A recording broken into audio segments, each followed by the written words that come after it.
Hello mga boss. Ang gagawin naman natin ngayon, ayan, isang washing machine na manual. So itong video na to para lang sa mga baguhan. Bale ang brand nitong washing machine na yan, Astron na 8.5 kg. So ang issue naman nitong washing machine na to, base sa customer, umaandar naman daw tong washing machine kaso ang problema, kailangan daw muna natin tulungan umikot tong kanyang pulsator. So itry natin para makita nyo. Ayan mga boss, bale nasaksak na yan. So ikot ko na lang tong kanyang timer. So, pansinin nyo mga boss, ayan, pag ikot natin dito sa timer, hindi pa umikot tong kanyang pulsator. So, dapat tulungan na muna natin. Ayan.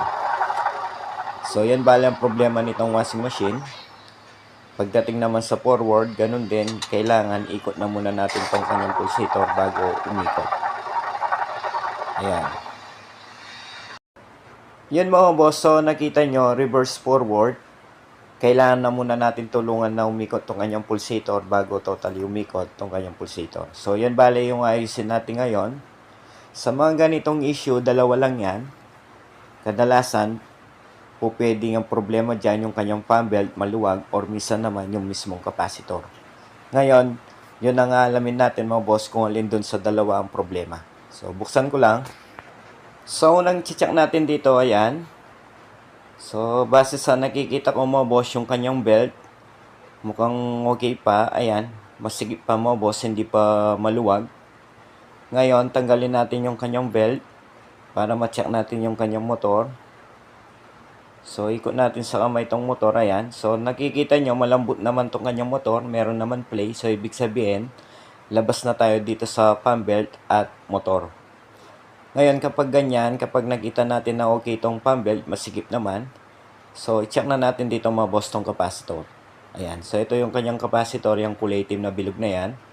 So, tanggalin ko lang mga boss para ma-check natin. So, ayaw matanggal, ayan. Mukhang nakadikit tong kanyang capacitor. So, tanggalin ko lang. So, ayan, bale ito yung kanyang capacitor.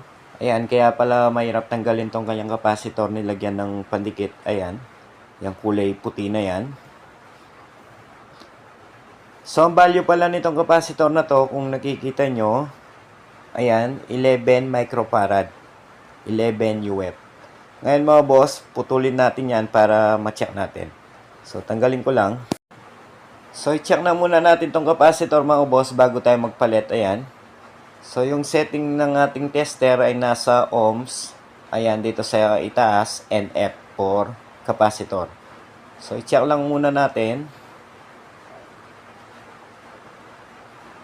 Ayan mga boss, so sira na tong capacitor kasi yung na-reading lang natin ay nasa 1.3. So, dapat ang ma-reading natin dyan ay 11 UF. So, dahil sira na yan mga boss, kailangan na natin palitan yan. So, kung wala akong pamalit,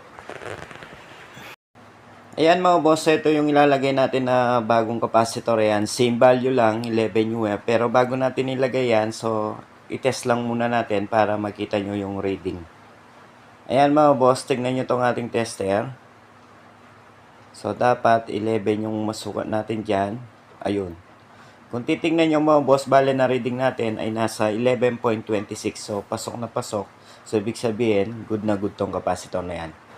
Sa mga baguhan pala dyan mga boss, kahit hindi nyo na i-test yung capacitor na ilalagay nyo, basta ang importante bago, okay lang naman kahit hindi nyo na i-test. So, dito sa video, kaya tinest ko tong capacitor na ilalagay natin para lang maipakita sa inyo kung paano i-test tong capacitor gamit yung ating tester. So, okay lang kahit na wala kayong tester kapag ganito ang problema ng inyong washing machine. O pwede naman, palit ka agad kayo ng capacitor basta okay yung kanyang belt. Once na hindi naman maluwag yung kanyang belt mga boss, matic, try nyo nang magpalit ng capacitor. Ngayon mga boss, bale, ipipix ko lang tong capacitor para matesting na natin.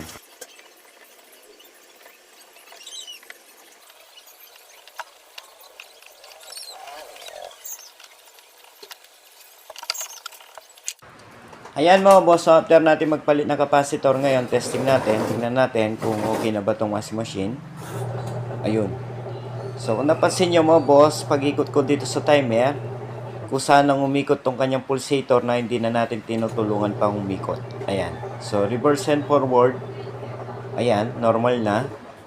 So, ibig sabihin, capacitor talaga ang naging problema nitong washing machine.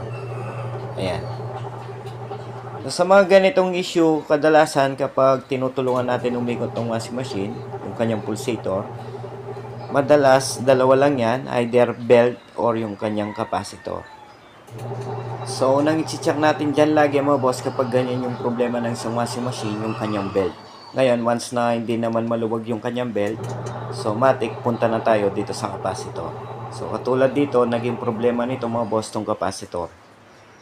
So, dahil okay na to, hanggang dito na lang tong ating video sa mga baguhan dyan. Sana kahit paano meron kayo natutunan dito sa ating video. So, sa mga hindi pa pala nakasubscribe dito sa ating channel, huwag sanang kalimutan mag-subscribe. At pag-ipindot na rin notification bell para sa susunod na upload na gagawin natin, ma-notify kayo. Hanggang sa muli, maraming salamat.